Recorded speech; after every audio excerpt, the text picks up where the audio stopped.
आज हम महाबली हनुमान जी की कथा सुनने जा रहे हैं। मनोजम मारुत तुल्य वेगम जितेंद्रियम बुद्धिमत्ता वरिष्ठम वातात्मजम वानरयुत मुख्यम श्री रामदूतम शरणम प्रपद्ये। महाबली हनुमान जी का जन्म चैत्र शुद्ध पूनम के दिन हुआ, इसलिए इस तिथि को हमारे भारत और भारतवर्ष के बाहर के देशों में भी महाबली हनुमान जी की जयंती बड़े उत्साह से मनाई जाती है, क्योंकि महाबली हनुमान जी चिरंजीव है, अमर है, पुरुषोत्तम है महाबली हनुमान जी, और मन और इंद्रियों पर प्राप्त करने वाले हैं महाबली हनुमान जी। भक्ति और शक्ति का सुंदर मिलन है महाबली हनुमान जी। प्रेम और समर्पण का प्रतीक है महाबली हनुमान जी। विराट शक्ति और भक्ति का विलोभनीय संगम है महाबली हनुमान जी और श्री राम जी। नवविध भक्ति में दास्य भक्ति करने वाले हैं महाबली हनुमान जी। दास्य का अर्थ होता है दा अर्थात देना और स अर्थात सर्वस्व। यह एक शारीरिक तप है जिसमें लेश मात्र भी अहंकार की भावना नहीं होती। ऐसी दास्य भक्ति करने वाले हैं महाबली हनुमान जी। हमारे देश में देश के चारों ओर महाबली हनुमान जी की 108 फुट की ऊंचाई की स्थापना करने का मानस है। पूर्व, पश्चिम, उत्तर और दक्षिण,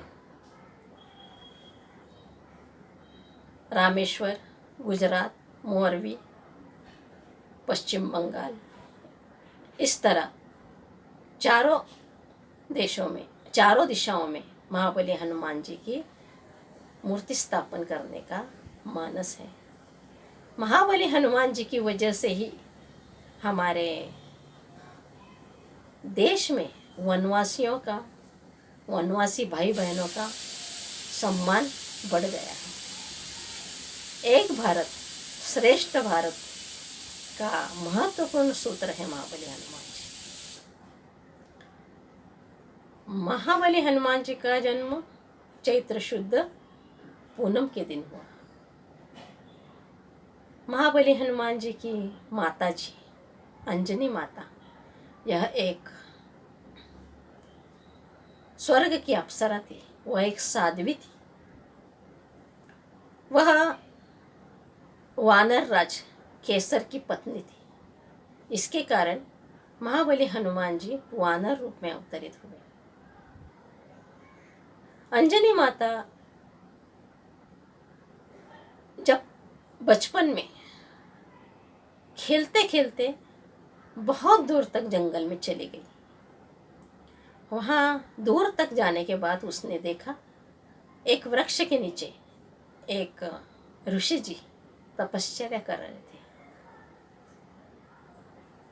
बालक अंजनी माता ने एक फल उठाकर ऋषि जी की ओर फेंका, जिसके कारण ऋषि जी की तपश्चर्या भंग हो गई। उन्हें बहुत क्रोध आया और उन्होंने आँख खोलते ही अंजनी माता को शाप दे दिया और कहा, जब तुम यौवन अवस्था को प्राप्त होगी और तुम जिस किसी से भी प्रेम करने लग जाओगी, उसी समय तुम वानर रूप को प्राप्त करोगी। अंजनी माता छोटी थी, वह स्वर्ग की अप्सरा थी, इसके लिए वह इंद्र के दरबार में काम करती थी। वह बड़ी हो गई। उसके काम से प्रसन्न होकर इंद्र देवता ने उसे वरदान मांगने के लिए कहा। तब अंजनी माता ने कहा, मुझे कुछ नहीं चाहिए। और उसने अपने बचपन में ऋषि ने दिए हुए शाप के बारे में सब इंद्र देवता को बता दिया और कहा, हो सके तो मुझे इस शाप से मुक्त करा दीजिए। तब इंद्र देवता ने कहा, मैं ऋषि के शाप को तो नहीं भंग कर सकता, मगर तुम्हें और एक वरदान जरूर दे सकता हूँ। तुम जब यौवन अवस्था को प्राप्त होगी, तुम प्रेम करने लगोगी, तब वह व्यक्ति भी वानर रूप में ही मानव होगा और तुम उसके साथ विवाह करने के पश्चात भगवान शंकर की उपासना करके तुम्हें एक पुत्र की प्राप्ति होगी और उस पुत्र की प्राप्ति होते ही तुम इस शाप से मुक्त हो जाओगे। ऐसा वरदान इंद्र देवता ने अंजनी माता को दिया। अब अंजनी माता पृथ्वी पर आकर रहने लगी।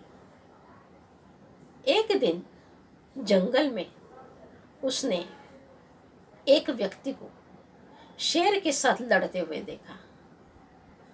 उसे उसकी वीरता को देखकर अंजनी माता को प्रेम भावना उत्पन्न हुई और उसी समय अंजनी माता वानर रूप को प्राप्त हो गई। अंजनी माता रोने लगी। कुछ देर पश्चात वह व्यक्ति अंजनी माता की तरफ आए और उन्होंने अंजनी माता से रोने का कारण पूछा। तब अंजनी माता ने रोते रोते अपने शाप के बारे में उस व्यक्ति को बताया और जैसे ही उसने उस व्यक्ति की तरफ देखा, उसे वह व्यक्ति भी वानर रूप में दिखाई दिया। तब उस व्यक्ति ने कहा, मैं भी वानर राज केसरी हूँ। मुझे भी भगवान शंकर ने बताया था कि जो कोई लड़की तुम्हें देखते ही वानर रूप को प्राप्त हो जाएगी, उसके साथ तुम विवाह कर लेना। और इस तरह वानर राज केसरी और अंजनी माता का विवाह हो गया। दोनों साथ में रहने लगे। बहुत दिनों तक उन्हें कोई भी संतान प्राप्ति नहीं हुई। तब अंजनी माता भगवान शंकर की उपासना करने लगी। वह ऋषिमुख पर्वत पर भगवान शिव की तपश्चर्या करने लगी। उसकी उग्र तपस्या देखकर भगवान शंकर प्रसन्न हो गए और वह प्रकट होकर उन्होंने अंजनी माता से पूछा, तुम्हें क्या चाहिए? तब अंजनी माता ने कहा, मुझे आप जैसा ज्ञानी, पवित्र, गुणवान और भक्त पुत्र चाहिए। तब भगवान शंकर ने कहा, तुम इसी तरह अपने दोनों हाथों की अंजुलि पसार कर मेरा ध्यान करते रहो। एक दिन वायु देवता आकर तुम्हारी गोद में प्रसाद डालकर जाएंगे। तुम उस प्रसाद का सेवन करो और उस प्रसाद के प्रभाव से तुम्हें पुत्र की प्राप्ति होगी। यह कहकर भगवान शिव गुप्त हो गए। अंजनी माता अपने दोनों हाथों को पसार कर भगवान शंकर का चिंतन करने लगी। इधर अयोध्या में राजा दशरथ, जिसकी 3 रानियां थी, मगर तीनों रानियों को कोई भी पुत्र प्राप्ति नहीं थी। इसीलिए ब्रह्मदेव और वशिष्ठ ऋषि की आज्ञा से दशरथ राजा ने पुत्र कामेष्टि यज्ञ किया। यज्ञ का 7वां दिन था और 7वें दिन यज्ञ से यज्ञ नारायण प्रकट हुए। उनके हाथ में स्वर्ण का कलश था। वह उन्होंने दशरथ राजा को दिया और कहा, यह प्रसाद तुम अपनी तीनों रानियों को समान हिस्सों में बांट देना। इसके प्रभाव से उन्हें पुत्र प्राप्ति होगी। ऐसा कहकर अग्नि नारायण गुप्त हो गए। दशरथ राजा ने उस प्रसाद को अपनी तीनों रानियों को बांट दिया। मगर दशरथ राजा की तीसरी रानी कैकेयी रानी को प्रसाद खाने में थोड़ा विलंब हो गया, जिसके कारण अचानक एक चील आई और उस चील ने कैकेयी के हाथ का प्रसाद लेकर वह उड़ गई। अब दशरथ की दोनों रानियां कौशल्या और सुमित्रा ने अपने प्रसाद का थोड़ा थोड़ा हिस्सा निकालकर कैकेयी को दिया। तीनों रानियों ने प्रसाद ग्रहण किया और प्रसाद के ग्रहण प्रभाव से तीनों रानियां गर्भवती हुई। कुछ समय पश्चात दशरथ राजा को राम, लक्ष्मण, भरत और शत्रुघ्न इन 4 पुत्रों की प्राप्ति हो गई। इधर वह चील जो प्रसाद लेकर उड़ गई थी, वह उड़ते उड़ते जहां अंजनी माता तपश्चर्या कर रही थी उस ऋषिमुख पर्वत से गुजर रही थी। जैसे ही वो अंजनी माता के पास आई, तब वायु देवता ने एक जोर का झटका चील को लगाया, जिसकी वजह से चील के मुंह से प्रसाद गिरकर अंजनी माता के गोद में गिर गया। अंजनी माता ने भगवान शंकर का स्मरण करके उस प्रसाद को ग्रहण किया और अंजनी माता को भी चैत्र शुद्ध पूनम को महाबली हनुमान जी की पुत्र प्राप्ति हुई, पुत्र का जन्म हुआ। महाबली हनुमान जी की जय। महाबली हनुमान यह जो वायुपुत्र है, रामदूत अतुलित बलधामा, अंजनी पूत पवन सुत नाम। वह चील जो अंजनी माता के गोद में प्रसाद डालकर गई थी, वह चील भी स्वर्ग की अप्सरा थी, सत्यलोक की अप्सरा थी। सत्यलोक में उसने एक दिन मद्यप्राशन किया, जो सत्यलोक में वर्ज्य है, निंद्य है। नृत्य करते समय उस अप्सरा, उसका नाम सुवर्चा था, उसके पैर नृत्य में डगमगाने लगे। यह बात ब्रह्मदेव के ध्यान में आते ही उन्होंने सुवर्चा अप्सरा को शाप दिया और कहा, तुम चील बन जाओगी, तुम चील योनि को प्राप्त होगी। जैसे ही सुवर्चा को अपनी गलती का एहसास हुआ, वह गिड़गिड़ाने लगी, रोने लगी और प्रार्थना करने लगी। तब ब्रह्मदेव ने उसे कहा, जब तुम कैकेयी के हाथों से प्रसाद छीनकर अंजनी माता के गोद में डालोगी, उसी समय तुम शाप से मुक्त हो जाओगी। चील ने अपना कार्य किया और चील भी शाप से मुक्त होकर सत्यलोक चली गई।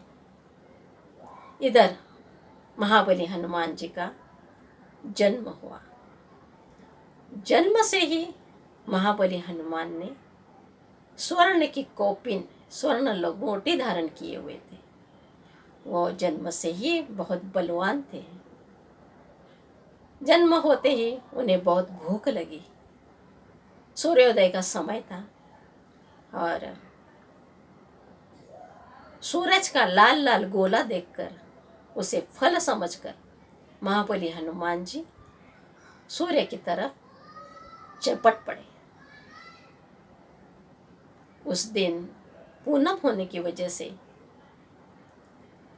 सूर्य ग्रहण था, इसलिए सूर्य को निगलने के लिए राहु भी जा रहा था और यहाँ से हनुमान जी भी जा रहे थे।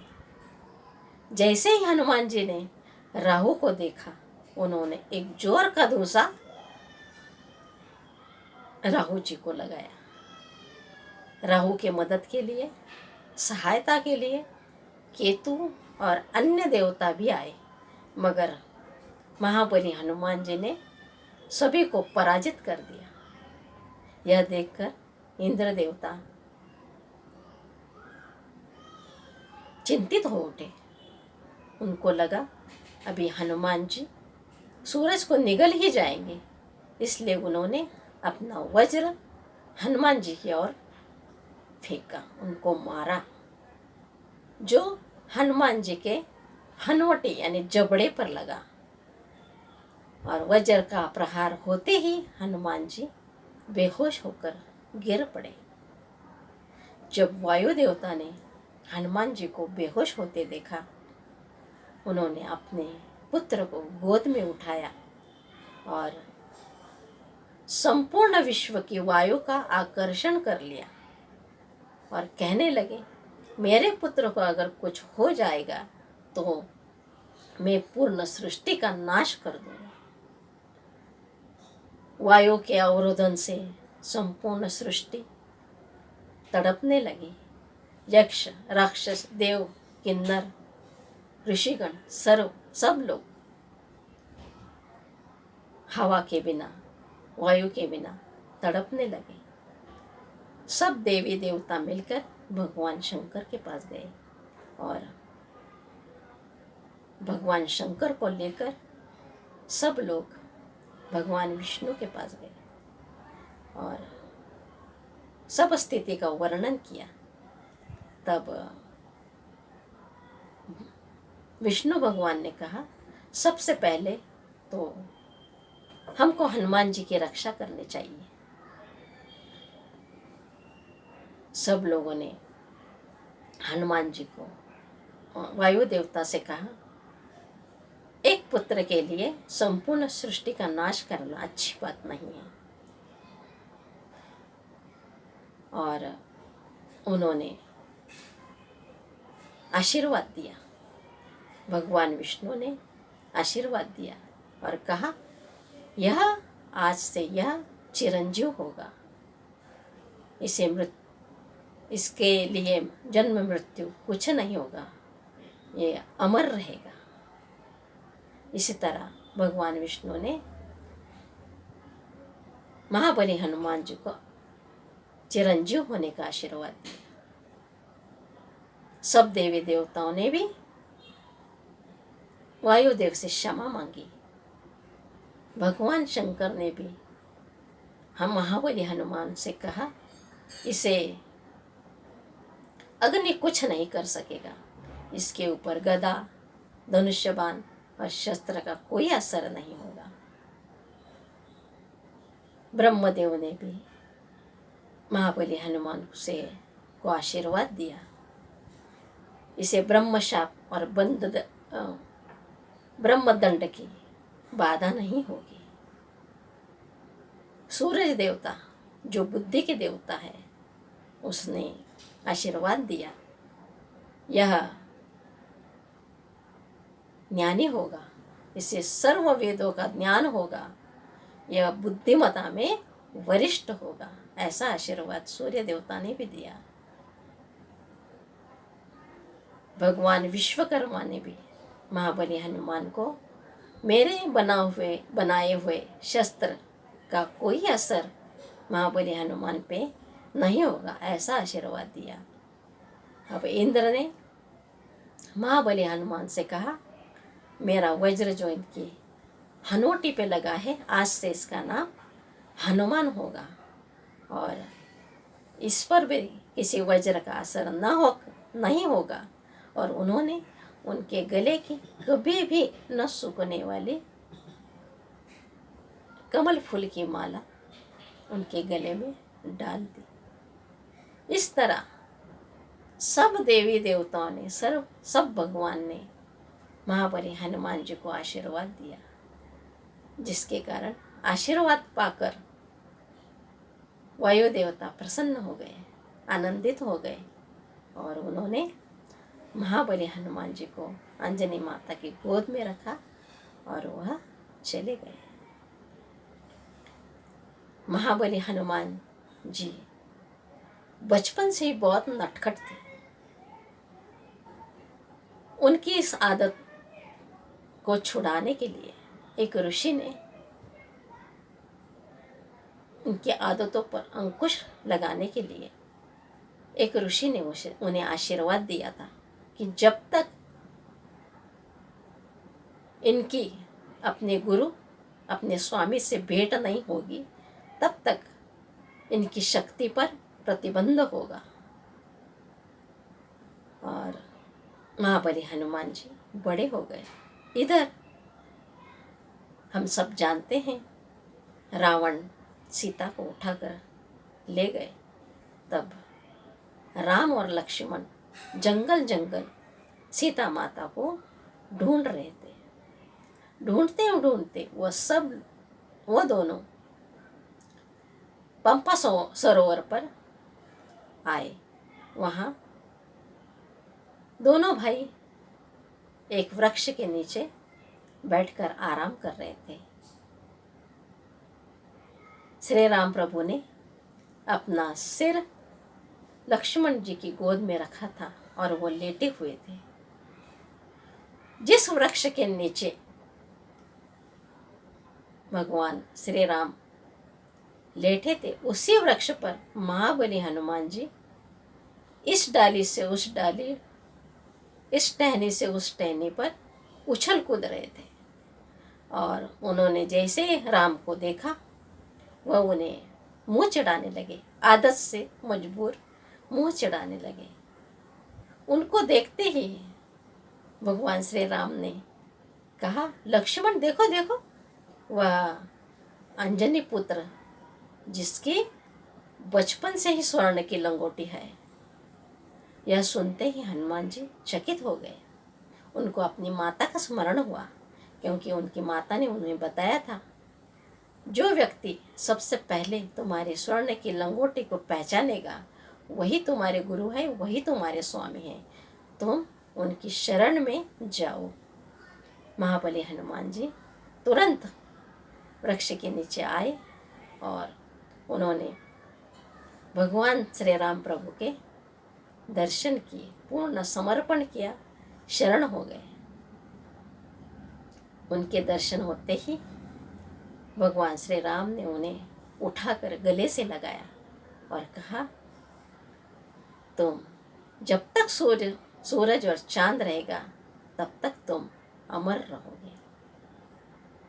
इसी तरह महाबली हनुमान जी ने भगवान श्री राम की भेंट के बाद ही उन्होंने सीता को ढूंढना, रावण की लंका जलाना, लक्ष्मण के लिए जड़ी बूटी लाना, द्रोणागिरी पर्वत उठाकर लाना और रावण के युद्ध में भगवान श्री राम की सहायता करना, सेतु बांधने के लिए राम की सहायता करना, यह सब साहस के कार्य किए।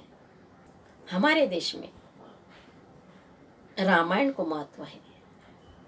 रामायण यह विश्व का सबसे सुंदर सर्वश्रेष्ठ काव्य है।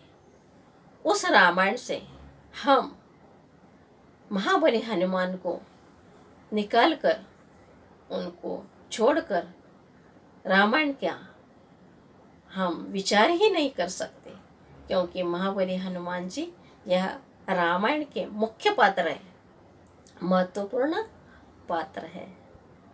गोस्वामी तुलसीदास, उनको भी महाबली हनुमान जी ने ही श्री राम प्रभु के दर्शन कराए थे। चित्रकूट के घाट पर लगी संतन की भीड़, तुलसीदास चंदन किसे तिलक करत रघुवीर। उसके श्री राम प्रभु के दर्शन के बाद ही तुलसीदास ने रामचरित्र मानस जैसा सुंदर ग्रंथ की रचना की। रामचरितमानस का प्रभाव, उसकी प्रतिष्ठा देखकर उस समय हमारे देश में मुगलों का राज्य था, अकबर सम्राट का राज्य था। जब उन्होंने तुलसीदास की प्रतिष्ठा और प्रभाव को देखा तो उन्होंने उन्हें कैद कर लिया। कैद में तुलसीदास जी ने चतुर्भुज मारुति का स्मरण किया और 40 चौपाई की रचना करके महाबली हनुमान की प्रार्थना की। वह 40 चौपाइयाँ ही हनुमान चालीसा के नाम से जानी जाती है। और तुलसीदास जी ने कहा, जो कोई संकट में होगा इसका पाठ करने से उसके संकट दूर हो जाएंगे। नासे रोग हरे सब पीरा, जपत निरंतर हनुमत बलबीरा। संकट ते हनुमान छुड़ावे, मन क्रम वचन ध्यान जो लावे। जानकी माता सीता माता ने भी महाबली हनुमान जी को वरदान दिया है। अष्ट सिद्धि नवनिधि के दाता, असबर दीन जानकी माता। राम रसायन तुम्हारे पासा, सदा रहो रघुपति के दासा। अष्ट सिद्धि, अष्ट सिद्धि यानी वाक सिद्धि, मनोरथ सिद्धि, साधन सिद्धि, मंत्र सिद्धि, योग सिद्धि, कार्य सिद्धि और शास्त्र सिद्धि, रस सिद्धि। ये 8 सिद्धियाँ जो जानकी माता ने दी हुई है। और नवनिधि, नवनिधि यानी जिसकी कोई गिनती ही नहीं हो सकती, उसे कहते हैं निधि। तो नवनिधियाँ हैं करुणा निधि, गुण निधि, शील निधि, बल निधि, विवेक निधि, वैराग्य निधि, छवि निधि और शक्ति निधि। इसी तरह महाबली हनुमान ये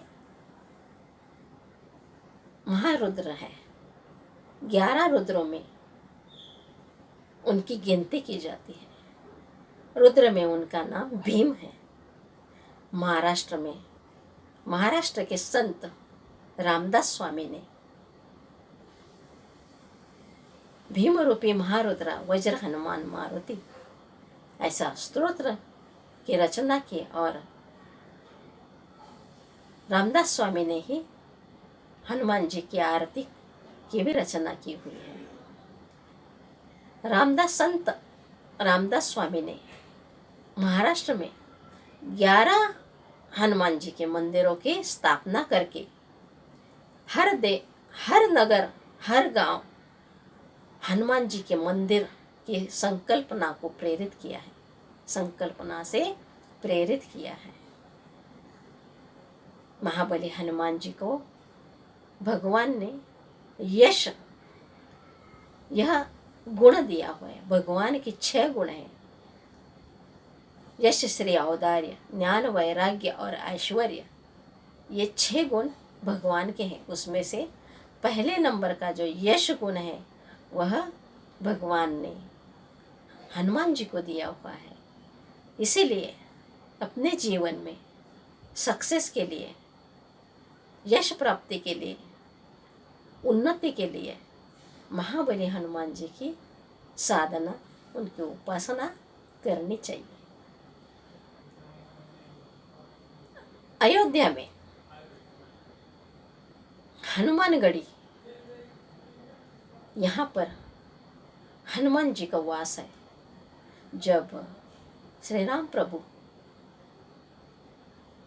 रावण का युद्ध जीत कर अयोध्या आए, तभी राम प्रभु ने उन्हें हनुमानगढ़ी में रहने की जगह दी और कहा, अयोध्या में जो कोई भी भक्त मेरे दर्शन के लिए आएगा उसे सबसे पहले हनुमानगढ़ी जाकर पहले हनुमान जी का दर्शन करना होगा। उसके बाद ही मेरे दर्शन, मेरी पूजा करने के बाद ही उसके मनोरथ, उसकी कामनाएं पूर्ण होगी। इसलिए आज भी अयोध्या में जाने वाले हर भक्त हनुमानगढ़ी में जाकर हनुमान जी का दर्शन करते हैं और कहते हैं हनुमानगढ़ी में बैठकर आज भी हनुमान जी अयोध्या का रक्षण कर रहे, संरक्षण कर रहे हैं। महाबली हनुमान जी ब्रह्मचारी है, फिर भी उन्हें एक पुत्र है। महाबली हनुमान जी ने जब लंका का दहन किया, उसके बाद वह अपनी पूंछ की अग्नि बुझाने के लिए समुद्र पे गए। समुद्र पर जाने के बाद उन्होंने अपने ललाट से पसीना निचोड़कर उन्होंने समुद्र में फेंका, मगर वह जो पसीना था वह एक मादी मगरमच्छ ने निगल लिया, जिसके प्रभाव से मादी मगरमच्छ गर्भवती हुई और उन्हें मकरध्वज नाम का पुत्र प्राप्त हुआ। मकरध्वज यह हनुमान जी के पुत्र का नाम है। जब रावण के युद्ध के समय रावण के मामा अहिरावण और महिरावण राम लक्ष्मण को लेकर पाताल में गए, पाताल में जाकर कैद किया, तब उनको ढूंढते ढूंढते महाबली हनुमान जी पाताल पहुंचे। वहां उनकी भेंट मकरध्वज से हुई। दोनों ने एक दूसरे को पहचाना। मकरध्वज ने अहिरावण और महिरावण को मारने के लिए हनुमान जी की सहायता की और अपने पुत्र के कर्तव्य को निभाया। महाबली हनुमान जी चिरंजीव तो है ही, वह महाभारत में भी है। जब महाभारत में कुरुक्षेत्र पर युद्ध हो रहा था, तब महाबली हनुमान जी अर्जुन के रथ पर लगे ध्वज के स्तंभ पर विराजमान होकर उन्होंने अर्जुन की भी सहायता की थी। इस तरह हनुमान जी का कितना ही वर्णन हम करें वह पूरा हो ही नहीं सकता। ऐसे काम और काल पर विजय प्राप्त करने वाले, अपनी पूंछ में संपूर्ण ब्रह्मांड को लपेट कर रखने वाले हनुमान जी की जय। जीवन में महाबली हनुमान जी की तरह शक्ति, भक्ति, मुक्ति, युक्ति की कृपा चाहिए हो, महाबली हनुमान जी का चिंतन, उनकी उपासना, उनका भजन करना चाहिए। राम लक्ष्मण जान की जय बोलो हनुमान की। राम लक्ष्मण जान की जय बोलो हनुमान।